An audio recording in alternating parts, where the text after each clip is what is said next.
Hello and welcome to another episode of Candid Talks with Bharat V. This is Bharat Vatsa, your host. In previous episode, we were talking to Premlata Agarwal, the first Indian woman to climb 7 summits, the 7 highest peaks of the 7 continents, and learned about her journey from being a housemaker to becoming a mountaineer. In our today's episode, we will get to know the challenges she faced and how she overcame those challenges. We also will talk about her association with TSAF. TSAF, Tata Steel Adventure Foundation, is a non-profit outbound leadership development institute, founded in 1984 by Miss Bachendri Paul, one of the epitomes of adventure and first Indian woman to climb Mount Everest. TSAF aims to develop leaders for the future by identifying the limits of their mental and physical endurance through a wide range of activities. TSAF programs combine learning from outdoors with organizational development to create an environment that helps teams undergo transformation. It brings the teachings from the best classroom, helping people find their learning and understand and maximize their potential to become true leaders.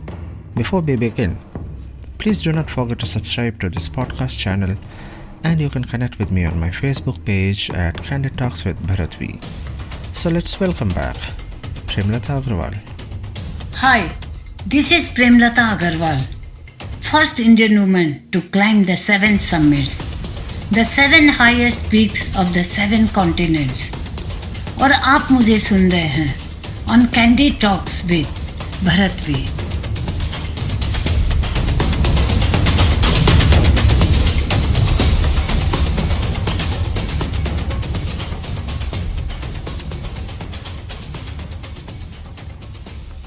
तो ma'am, आपने जैसे बताया काफ़ी सारे mountain peaks आप already climb कर चुके हैं. ऐसा कोई माउंटेन पीक अभी बचा है जो आपने अभी तक क्लाइंब नहीं किया या आप दोबारा क्लाइंब करना चाहोगे?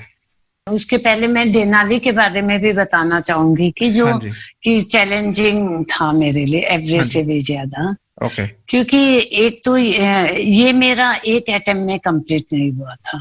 अच्छा. इसको मैंने 2 बार क्लाइंब करना पड़ा था. ओके. क्योंकि एवरेस्ट क्लाइंब करने के बाद मैंने ये देनाली क्लाइंब करने का सोचा 7 समिट्स में. हाँ जी. ये नॉर्थ अमेरिका का हाईएस्ट पीक है. ओके. क्योंकि उस समय मैंने सोचा कि चलो सब कोई पूछते थे अब एवरेस्ट के बाद आप क्या कर रही हैं, नेक्स्ट क्या है. तो मैंने सोचा मैंने सबसे हाईएस्ट पीक तो क्लाइंब कर ही लिया है, अब ये तो मेरे लिए बहुत आसान रहेगा. जब मैंने सोचा कि अब माउंट एवरेस्ट तो क्लाइंब कर ही लिया है तो और बाकी के पीक तो बहुत इजी रहेंगे. हाँ जी. तो हाँ, जब सबने कहा कि देनाली तो बहुत डिफिकल्ट है, बहुत चैलेंजिंग है, तो इसमें तो सारा लोड खुद कैरी करना पड़ता है, करीब 55 to 60 केजी लोड हो जाता है. तो मेरा खुद का वेट 55 केजी था. अच्छा. तो लेकिन मैंने बस उस समय तो था ना कि एवरेस्ट क्लाइंब कर लिया, अब ये तो बहुत ही आसान रहेगा. हाँ जी. ऐसे फिटनेस तो था ही, लेकिन एक मन में थोड़ा सा ओवर कॉन्फिडेंस आ गया. हाँ. और जब मैं क्लाइंब करने गई, सबसे पहले तो देखा इतना लोड लेके चलना, यही सबसे ज्यादा चैलेंजिंग था. स्नो में चलना, स्नो बूट पहन के चलना. स्नो बूट कभी पहना नहीं था, वहीं जाके कुछ घंटे ट्रेनिंग ली थी और उसी से चलना. जब फर्स्ट डे 55 केजी लोड लेके मैं 7 घंटा चली, उसमें अपना खुद का राशन रहता था, सारे इक्विपमेंट रहते थे, सारे फ्यूल रहता था, रोप रहती थी, टेंट रहते थे. तो सारा करके जैसे 25 केजी बैग में एंड 30 केजी वो स्लेज रहता है, उसमें वो एक कमर के पीछे बांध दिया जाता है, उससे घसीट के बर्फ में लेके चलना. ओके. तो जब पहुंची और वहां जाके खुद ही टेंट लगाना, तो बहुत बुरी हालत हो गई थी फर्स्ट डे तो. ओके. सोचा सेकेंड डे रेस्ट मिलेगा, लेकिन नहीं, सेकेंड डे भी फिर उतना ही चलना था. तो ये मतलब बहुत ही मेरे लिए बहुत चैलेंजिंग था, लेकिन लास्ट डे तक मैंने कंप्लीट किया. लेकिन जब पीक क्लाइंब करने गए तो वेदर कंडीशन इतना खराब हो गया था कि हाथ से हाथ दिखाई नहीं दे रहा था. क्योंकि माउंटेन में हम वेदर से नहीं लड़ सकते, प्रकृति से तो कहीं नहीं लड़ा जा सकता। तो मुझे 1000 फीट की दूरी से वापस आना पड़ा था। तब मैं बहुत मायूस हो गई थी और मुझे एक सीख भी मिली कि छोटी से छोटी चीज भी चैलेंजिंग हो सकती है। हमें लाइफ में ये लेसन जरूर लेना चाहिए। आप कुछ भी करो, किसी को भी कम करके मत आप, और मतलब हो सकता है आप, जरूरी नहीं कि आप जीत जाओगे। कोई भी चीज इतने आसान नहीं होती है, उसके लिए पूरी तैयारी और पूरा सोच के ही जाना है कि हो सकता है उसके हाइट नहीं हो तो और भी चैलेंजेस हो सकते हैं। और मैं फिर दोबारा गई और मैंने फिटनेस में कोई कमी नहीं रखी और बहुत ही अच्छा फिटनेस और बना के कि कैसे भी चैलेंजेस का मैं सामना कर सकूं। फिर क्लाइंब की। ओके, सो जो क्वेश्चन मैं पूछ रहा था, अच्छा, आप पूछ रहे थे कि अभी मैं कौन सा मेरा मन में है कि मैं क्या क्लाइंब। मुझे कभी लगता है कि एक बार 60 में माउंट एवरेस्ट फिर से क्लाइंब करना चाहिए। या मुझे कंचनजंगा क्लाइंब करने का बहुत मन है। ओके, कोई ऐसा माउंटेन अभी बचा है जो आपने अभी तक क्लाइंब नहीं किया या नहीं कर पाए? नहीं, ऐसे कितने सारे माउंटेन्स हैं, बहुत सारे माउंटेन्स हैं। अच्छा। वैसे तो, लेकिन बस वो तो 7 कॉन्टिनेंट्स के हाईएस्ट पीक वो क्लाइंब किए हैं। हमारे देश में बाहर बहुत सारे माउंटेन्स है वैसे तो, लेकिन कंचनजंगा क्लाइंब करने का बहुत मन है। अच्छा, ये भी बहुत अच्छा चैलेंजिंग माउंटेन है। Okay, so ma'am, I think you are associated with Tata steel now. जी हाँ। जो TSAF ऑर्गेनाइजेशन है उसके साथ आप एसोसिएटेड हैं। What is TSAF? उसके बारे में थोड़ा सा बताएंगे आप? अच्छा, बचेंद्री पाल जी ने जब एवरेस्ट क्लाइंब किया, उसके बाद आने के बाद टाटा स्टील ने उनको एक फुल फ्लेज डिपार्टमेंट उनके लिए दिया था कि एडवेंचर, लोगों में एडवेंचर कराने के लिए, ट्रैकिंग के लिए। अच्छा। तो उन्होंने इसकी वो हेड थी, फिर चीफ थी, उन्होंने इसको आगे बढ़ाया और लोगों को, पहले तो जीटीज लोग रहते थे, टाटा स्टील के एम्प्लॉय जो जीटीज, उन्हीं को लेके जाते थे ट्रैकिंग में, कि उनका कंपलसरी रहता था कि 10 डेज का, 20 डेज का ट्रैकिंग प्रोग्राम, क्योंकि ये एक लीडरशिप प्रोग्राम होता है इसमें। अच्छा। कि केवल ये नहीं कि पहाड़ में चढ़ना, इसमें आप, ये एक फील्ड में एक क्लासरूम की तरह है अपने आप में। इसमें एक लीडरशिप क्वालिटी सीखते हैं आदमी, कैसे टाइम मैनेजमेंट करना है, कैसे टीम वर्क रखना है, कैसे पेशेंस रखना है, कैसे हार्डशिप करनी है। तो वो सारी लीडरशिप क्वालिटी इसमें आप ग्राउंड लेवल में सीखते हो, किताब पढ़ के नहीं। अच्छा। तो वो सारे स्टूडेंट के लिए करते हैं। तो इसी में रिवर राफ्टिंग करते हैं, वॉल क्लाइंबिंग है, बहुत सारी एक्टिविटीज इससे रिलेटेड करवाते हैं। ओके। तो मैं इसमें फिटनेस का काम लेती हूँ। जो लोग सोचते हैं कि काश हम भी ट्रैक कर पाते, हम भी माउंटेन क्लाइंब कर पाते, तो मैं उनको ट्रेनिंग देती हूँ फिटनेस की, और उन्हें बताती हूँ कि आप जो मैं कर सकती हूँ आप भी कर सकते हो। आपको फिटनेस पे ध्यान देना है। आप अपने उनको फिटनेस के लिए योगा, एरोबिक्स, प्राणायाम ये सब करवाती हूँ। फिर उनको छोटे छोटे ट्रैक पे लेके जाती हूँ, फिर उसके बाद थोड़े हाइट में लेके जाती हूँ, यहाँ तक कि अभी बहुत लोग एवरेस्ट बेस कैंप तक भी जा चुके हैं। ओके। तो आपने बताया जैसे शुरू में तो ये मोस्टली टाटा स्टील के जो एम्प्लॉयज थे उनके लिए शुरू करा गया था, but now is it open for everyone, for public? कौन इसको ज्वाइन कर सकता है?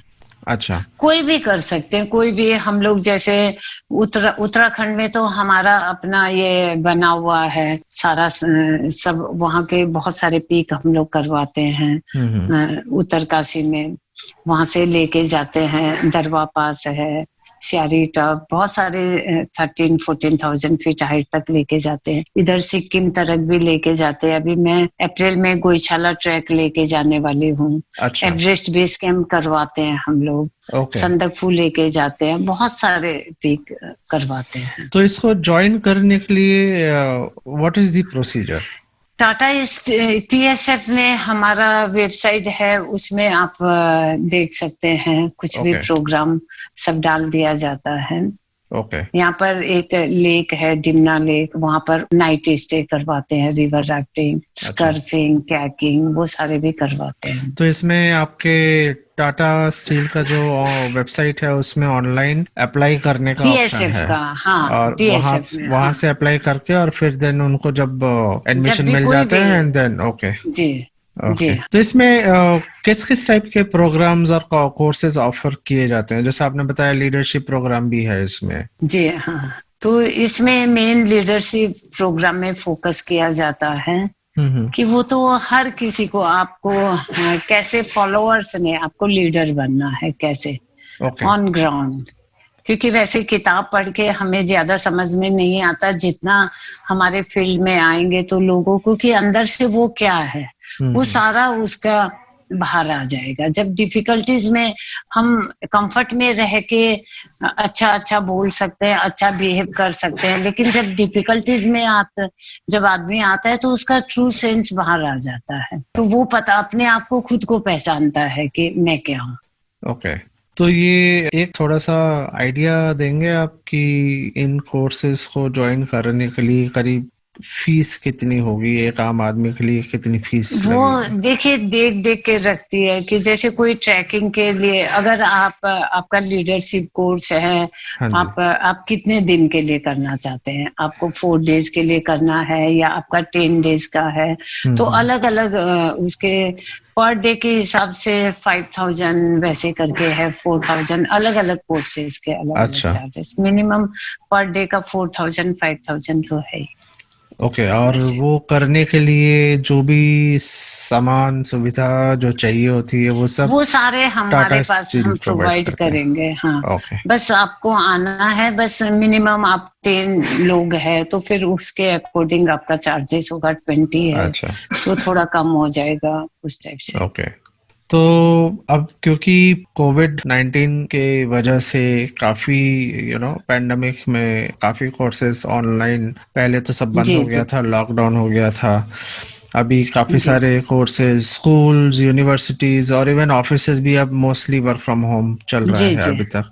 जी तो ये जो कोर्सेज जो TSAF प्रोवाइड करता है, इसके लिए मैंडेटरी है कि ऑन साइट वहीं जाकर ही इसको करा जा सके या ये वर्चुअली भी ऑनलाइन भी नहीं, करा जा ये सकता है? वर्चुअली भी ऑनलाइन ऑनलाइन कर सकते हैं आप। ओके अभी ओके वैसे हमारे चल रहे हैं ट्रैकिंग के, तो हमने दिसंबर में सिक्किम में मैंने भी करवाया था। सिक्किम में मैं 15 लोगों को लेके गई थी ट्रैकिंग के लिए। अच्छा वैसे भी कुछ हम लोग चल रहा है अभी भी, और आप ऑनलाइन भी कर सकते हैं, कुछ कुछ ओके कोर्सेज है ओके ऑनलाइन के भी। फिटनेस का मैं करवाती हूँ ऑनलाइन में भी अपना। ओके। सो प्रेमलता जी, आपने फर्स्ट इंडियन, जैसा आपने बताया, first Indian women Thar desert expedition में पार्टिसिपेट किया था जी 2007 में, और आई थिंक उसके बाद दोबारा से 2015 में आपने फिर से किया था वो, जी एंड 40 डे कैमल सफारी था वो, भुज से वाघा बॉर्डर तक। और इसकी वजह से मेरे ख्याल से आपकी listing Limca book of records में भी हुई थी। जी तो वो जो एक्सपीरियंस है ये, so it is totally different. I mean mountain climbing का वो एक अलग जॉनर है और ये थार डेजर्ट सफारी ये टोटली अलग चीज हो गई। तो ये करने के लिए और इसका एक्सपीरियंस वो कैसे आप डिफरेंशिएट करेंगे, इसके बारे में थोड़ा सा बताएंगे? ये भी बहुत ही, पहले तो हम लोगों ने सोचा चलना तो है नहीं, ऊंट में बैठना आराम से जाएंगे। हाँ जी लेकिन जब 2-3 दिन हम लोगों ने इसकी ट्रेनिंग ली थी कैमल सफारी की, सोचा कि 2 दिन की ट्रेनिंग काफी है, लेकिन बाद में पता चला कि वो ट्रेनिंग में जो बुरी हालत हुई थी हम लोग की, बता नहीं सकते। एक तो कैमल में चढ़ना, वो पहले बैठता है तो ही आगे आ जाते हैं, फिर उठता है तो लगता है अभी गिरा। और कभी कभी हम लोग को 60 किलोमीटर एक दिन में कैमल की सवारी करनी रहती थी। पूरा रैसेस हो गया था, पैरों में चल नहीं पाते थे। एंड एकदम कभी ठंड, वहां पर राजस्थान की ठंड, धूल उड़ रही है, मतलब ये भी बहुत चैलेंजिंग ही था, बहुत आसान नहीं था। कैमल में सवारी करना बहुत मुश्किल है, वो भी इतना महीनों सवारी करना कैमल में। एक एक दिन में मिनिमम 30-40 किलोमीटर तो रहता ही था, 60 किलोमीटर तक, तो बहुत चैलेंजिंग था ये। ओके। और आपकी बेटियां भी इसमें गई थी, तो उनके लिए भी डिफिकल्ट रहा होगा। जी जी जी, मेमोरेबल एक एक्सपीडिशन। बहुत ही मेमोरेबल। तो ये सारे जो एक्सपीडिशंस आप करते हैं Premlata ji, what does your family have to say about it? I mean, वो how do they support you? Family के सपोर्ट के बिना आदमी कुछ भी नहीं कर सकता। बिल्कुल। तो आपको फैमिली का तो सपोर्ट चाहिए ही। देखिए, मैं ये कहूंगी कि मेरे सारे इसमें अचीवमेंट में महिलाओं का बहुत बड़ा योगदान है। सबसे पहले मेरी माँ, जिन्होंने मुझे जन्म दिया, बचेंद्री पाल जी, मेरे गुरु, जो मेरी प्रेरणा स्रोत रही है। मेरी बेटियां, क्योंकि वो तो छोटे से बड़ी हो गई, 20 साल तक मैं इस जर्नी में रही, तो हर समय मुझे मोटिवेट करती थी कि आप घर की चिंता मत करो, हम लोग की चिंता मत करो, आप अपने मिशन में ध्यान दो। तो बहुत सपोर्ट करती थी। मेरी मदर इन लॉ, शुरू शुरू में तो उनको समझ में नहीं आता था, लेकिन क्योंकि उस समय तो लोग भी, समाज भी थोड़ा बोल देता था कि आपकी बहू पहाड़ में जाती है, पहाड़ में क्या मिलेगा घर छोड़ के, तो थोड़ा उनको सुनना पड़ता था और डर भी लगता था कि कुछ हो न जाए, ज्यादा तो डर लगता था उनको। लेकिन उन्होंने भी काफी सपोर्ट किया, तो मुझे लगता है सबका बहुत सपोर्ट रहा। मेरे फादर इन लॉ तो बहुत खुश होते थे जब भी कुछ अचीव करके आती, बहुत खुश होते थे। एक छोटी सी हनुमान चालीसा देते थे, सिक्का देते थे कि ये अपने पास रखना, और कभी ना नहीं किया उन्होंने। उनका सबसे ज्यादा सपोर्ट था बहुत। और हस्बैंड के सपोर्ट के आज जो कुछ भी हो तो उन्हीं के कारण हो, बहुत सपोर्ट किया उन्होंने भी। आपके हस्बैंड भी टाटा स्टील में जॉब करते हैं? नहीं, उनका एकदम टोटल अलग फील्ड है, वो जर्नलिस्ट है, उनका न्यूज़पेपर है। लेकिन उन्होंने भी बहुत सपोर्ट किया मुझे।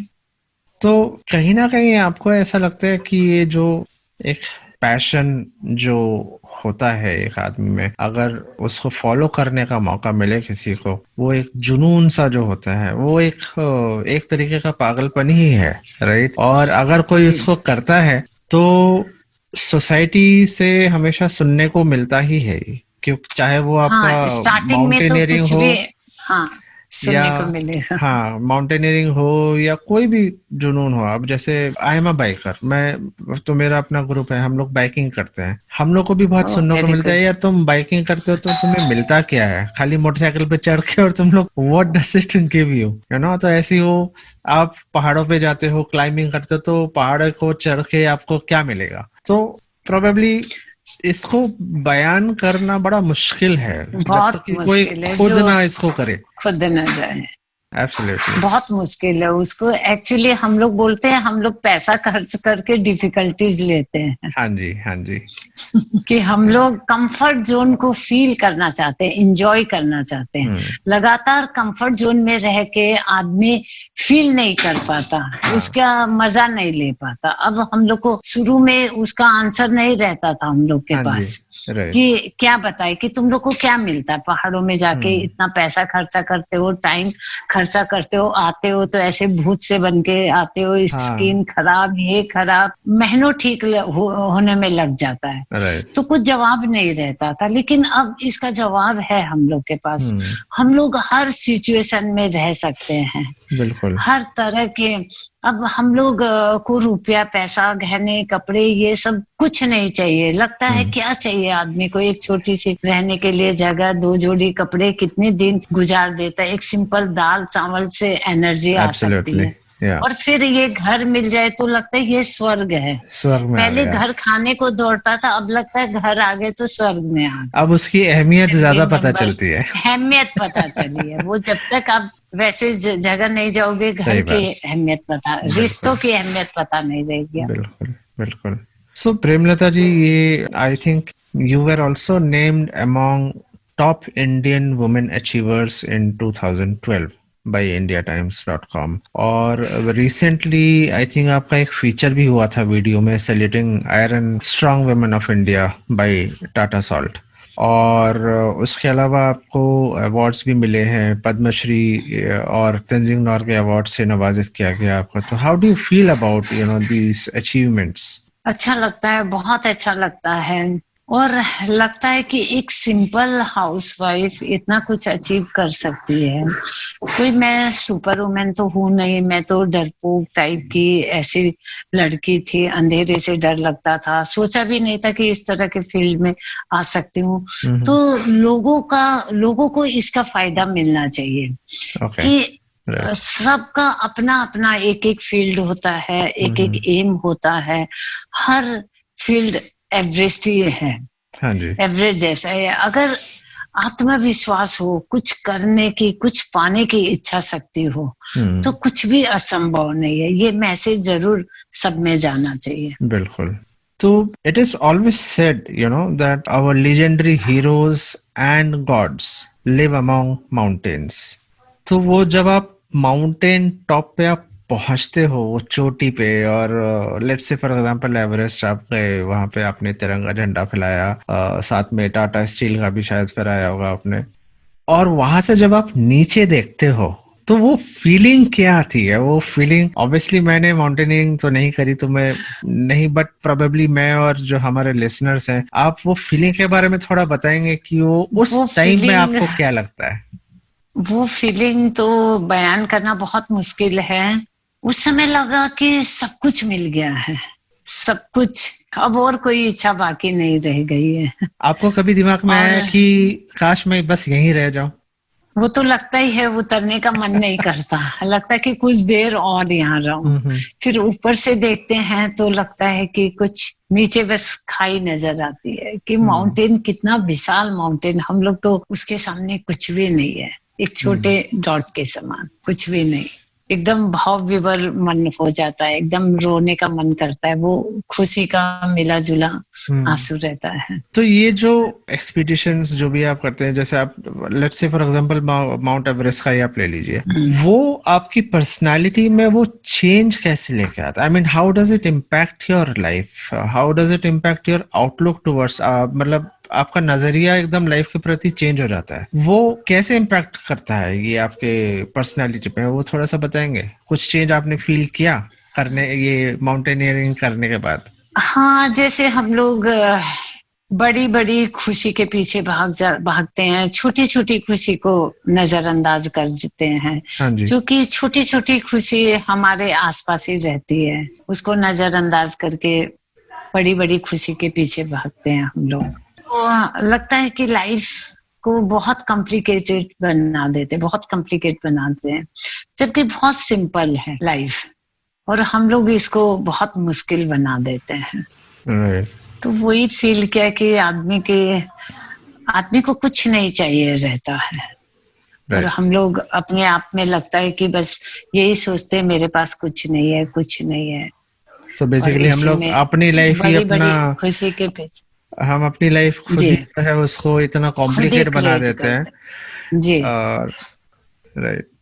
So thank you so much Premlata ji, I think we have already reached towards the end of our show, और ऐसी बहुत सारी हाउसवाइफ्स, हाउस मेकर्स होंगी जिनके लिए आप एक इंस्पिरेशन है, and I am sure they would want to also, they are aspirants of probably scaling these mountain peaks. उनके लिए कुछ आप बोलना चाहेंगे, कुछ मैसेज देना चाहेंगे? उनके लिए मैं तो यही मैसेज देना चाहूंगी, अभी भी देर नहीं हुई है। आपका जो भी लक्ष्य है आप अभी भी पा सकते हैं, बस पाने की इच्छा शक्ति रखिए कि आपको पाना है। अगर हमको दिल से कुछ पाना है, अपने आप में आत्मविश्वास है, तो कोई भी एज में कभी भी हम उसको पा सकते हैं।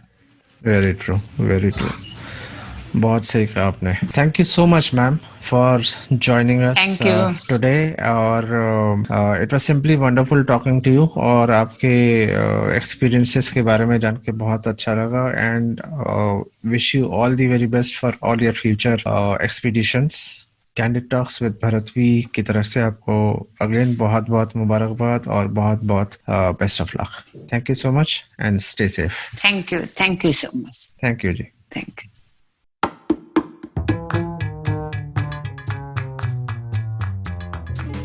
So that was Premlata Agarwal's amazing journey from being a housemaker to becoming first Indian woman to climb the 7 summits, the 7 highest peaks of the 7 continents. She truly is an inspiration to all those housemakers out there who are aspirant of becoming mountaineers. She believes nothing is impossible if you have determination and fitness. Thank you all so much for listening to this episode of the podcast show Candid Talks with Bharat V. If you like the show, please do like, subscribe and share with others. If listening on Apple Podcast, please do not forget to rate 5 stars. If on Spotify or YouTube, do not forget to subscribe and share. All the bikers can listen to this episode on bikersclub.in. इसके साथ हम आज का सफ़र यहीं समाप्त करते हैं. बहुत जल्द मुलाकात होगी अगले शो पर एक नए टॉपिक के साथ, नए लोगों के साथ, नए अंदाज में on Candid Talks with Bharat V. Stay home, stay safe. This is Bharat Vatsa signing off for today. दुआ में याद रखना. जय हिंद.